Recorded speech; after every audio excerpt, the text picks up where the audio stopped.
आज की वीडियो में मैं बताऊंगा कि आपने साइकोलॉजिस्ट टेस्ट में आपका वेट टेस्ट कैसा होता है, पिक्चर स्टोरी कैसी होती है, उसके बाद सिचुएशन टेस्ट कैसा होता है और बहुत से टेस्ट जो साइकोलॉजिस्ट डे में होते हैं आईएसएसबी में, उसके बारे में मुकम्मल गाइड करूंगा। तो वीडियो एंड तक लाजमी देखिएगा। आईएसएसबी को हार्ट सेंटर में हमें जब आई साइकोलॉजिस्ट डे में सुबह 4 बजे उठा दिया गया था। तो हम सुबह 4 बजे उठे और नमाज वगैरह अदा की। उसके बाद हमने मेस पे खाना खाया 6 बजे, और 6 बजे खाना खाने के बाद सुपरवाइज़र ने हमें तकरीबन 7 बजे का जौहर हाल में जाने का कहा, जो आईएसएसबी कोहार्ट सेंटर में एक हाल है, उसमें हम चले गए। तो उसमें जाने के बाद हमारे तकरीबन 8 बजे जो ऑल टेस्ट हैं साइकोलॉजिस्ट टेस्ट वो शुरू हो गए। साइकोलॉजिस्ट डे में सबसे पहले हमारा टेस्ट मैकेनिकल एप्टीट्यूड टेस्ट हुआ, वो बहुत ही आसान होता है। और उसमें हमें बताया जाता है कि आपने मैकेनिकल एप्टीट्यूड टेस्ट में फ़िज़िक्स वगैरह होती है, तो इस तरह की चीज़ें होती हैं। उसमें हमें 100 एमसीक्यूज़ होते हैं। तो आपने ये ख्याल रखना कि इसमें नेगेटिव मार्किंग वो करते हैं। तो आपने जो भी ऑप्शन चूज़ करना है उसको सही ध्यान से चूज़ करना है, ताकि आपके मार्क्स बढ़ने के बजाय कम ना हो जाएं। मैकेनिकल एप्टीट्यूड टेस्ट के बाद हमारा वैट टेस्ट शुरू हो गया। वैट टेस्ट में 100 वर्ड्स होते हैं जो हमें उनके सेंटेंस बनाने होते हैं, एसोसिएट करने होते हैं, जो 5 सेकंड के लिए स्क्रीन में शो होते हैं, और वो 5 सेकंड के अंदर अंदर हमें उसका सेंटेंस लिखना होता है। वैट टेस्ट जैसे ही ख़त्म हुआ, हमारे लिए एक और टेस्ट आ गया जो इनकम्प्लीट सेंटेंस थे। जो 26 सेंटेंस होते हैं इनकम्प्लीट, उसको हमें कंप्लीट करने में सिर्फ और सिर्फ 6 मिनट दरकार होते हैं। एक बात का हमेशा ख्याल रखिएगा कि अपनी स्पीड को तेज़ रखिएगा और इतना सोचिएगा मत, क्योंकि आपके जो हैं वर्ड्स वो रह जाएंगे। कोशिश करनी है कि आपने ज़्यादा से ज़्यादा उन टेस्ट को कंप्लीट करना है जो 26 होते हैं 6 मिनट के अंदर। तो अपनी स्पीड को हमेशा तेज़ रखिएगा। 26 सेंटेंस उर्दू में करने के बाद 26 सेंटेंस हमें इंग्लिश में भी दिए गए। एक एक पर्चा हमें 26 में इंग्लिश में दिया गया और एक पर्चा हमें उर्दू में दिया गया, और उसके बाद हमें फिर एक 26 सेंटेंस का पर्चा उर्दू में दिया गया और 26 सेंटेंस का पर्चा इंग्लिश में दिया गया। इसका मतलब कि 52 इंग्लिश में होते हैं इनकम्प्लीट सेंटेंस और 52 उर्दू में होते हैं, और हमें 6-6 मिनट 26 इनकम्प्लीट सेंटेंस का टाइम दिया जाता है। याद रखिएगा कि जो होते हैं सुपरवाइज़र वो इतना टाइम नहीं देते, 6 मिनट से भी वो कम 4-5 मिनट भी देते हैं। तो मेरी आपसे गुजारिश है कि अपनी स्पीड को हमेशा तेज़ रखिएगा। जैसे ही हमारे इनकम्प्लीट सेंटेंस मुकम्मल हुए तो एक अनाउंसमेंट हुई कि आपकी अभी पिक्चर स्टोरी शुरू होने वाली है, जो कुछ ही मिनट बाद शुरू होगी। तो जैसे ही हमारी इनकम्प्लीट सेंटेंस ख़त्म हुए, हमारे पर्चे पिक्चर स्टोरी वाले तकसीम हो गए। हमें ये कहा गया कि 30 सेकंड के लिए स्क्रीन पर आपको एक पिक्चर शो होगी। वो पिक्चर देखने के बाद आपने 3.5 मिनट आपको दिए जाएंगे, जिस पे आपने इस पिक्चर पे स्टोरी लिखनी होगी। जैसे ही आपके 3.5 मिनट मुकम्मल होंगे तो आपको स्क्रीन पर दूसरी पिक्चर स्टोरी शो होगी। उसके लिए भी आपको 3.5 मिनट दिए जाएंगे।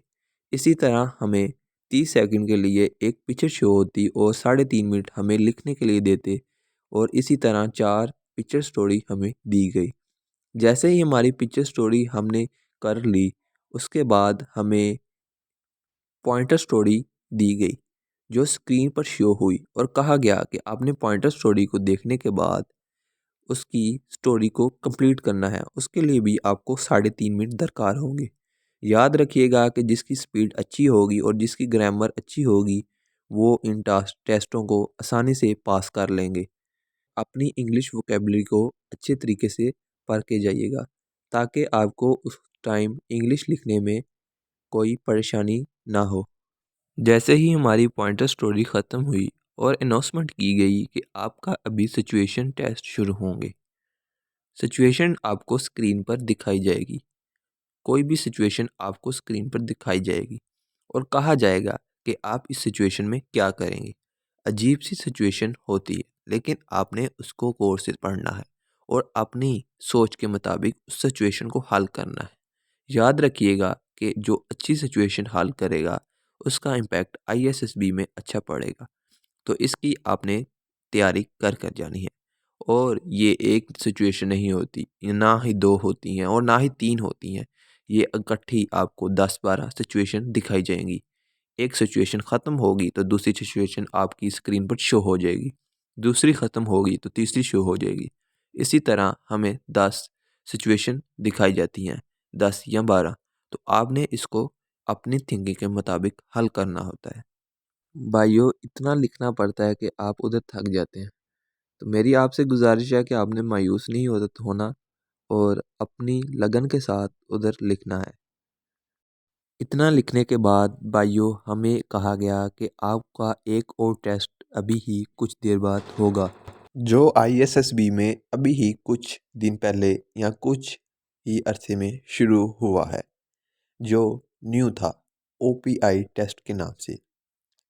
वो टेस्ट बहुत ही मायने रखता है साइकोलॉजिस्ट डे में। और आपने याद रखना है कि उस टेस्ट को बहुत ही ध्यान से फिल करना है और अपनी सोच के मुताबिक उसको फिल करना है। और इसको अच्छे तरीके से फिल करना आपके लिए लाजिम है, क्यों ना कि यही आपका टेस्ट ज़्यादा मायने रखता है कि आप साइकोलॉजिस्ट टेस्ट में पास होंगे या नहीं होंगे। ओपीआई टेस्ट होने के बाद हमें कहा गया कि आप अपनी चेयरों में बैठे रहें। हम अपनी चेयरों पे बैठे रहे। चेयरों में बैठे रहने के बाद 10-15 मिनट बाद अनाउंसमेंट की गई कि आप लाइन बाय लाइन अपने रूम में चले जाएं। हम अपने रूम में चले गए और कुछ ही देर बाद सुपरवाइज़र आया और उन्होंने कहा कि आप मेस में खाने के लिए तशरीफ़ ले जाएं। खाना खाने के बाद हम पूरा दिन फ्री थे। हमने अपने रूममेट्स के साथ आईएसएसबी सेंटर में अपने दोस्तों के साथ खेलते रहे। कभी कैफ़े की सैर कर रहे थे, कभी टीवी लाउंज की सैर कर रहे थे और बहुत सी चीज़ें जो आईएसएसबी में मौजूद हैं, उनको देखते। पूरा दिन इसी तरह हमारा गुजर गया और इसी तरह हमने अपने शाम का खाना खाया और उसके बाद हमारा डे 2 इख्तिताम को पहुंचा। डे 3 जीटीओ डे में क्या होता है, तो ये मैं आपको नेक्स्ट वीडियो में बताऊंगा कि आईएसएसबी कोहार्ट सेंटर में डे 3 में क्या हुआ, जो जीटीओ डे के नाम से मंसूब है। तो उम्मीद करता हूँ कि आपको ये साइकोलॉजिस्ट डे की वीडियो मेरी पसंद आई होगी। तो लाइक करना और कमेंट करना मत भूलिएगा और इस वीडियो को ज़्यादा से ज़्यादा शेयर करें ताकि दूसरे स्टूडेंट्स की मदद हो सके।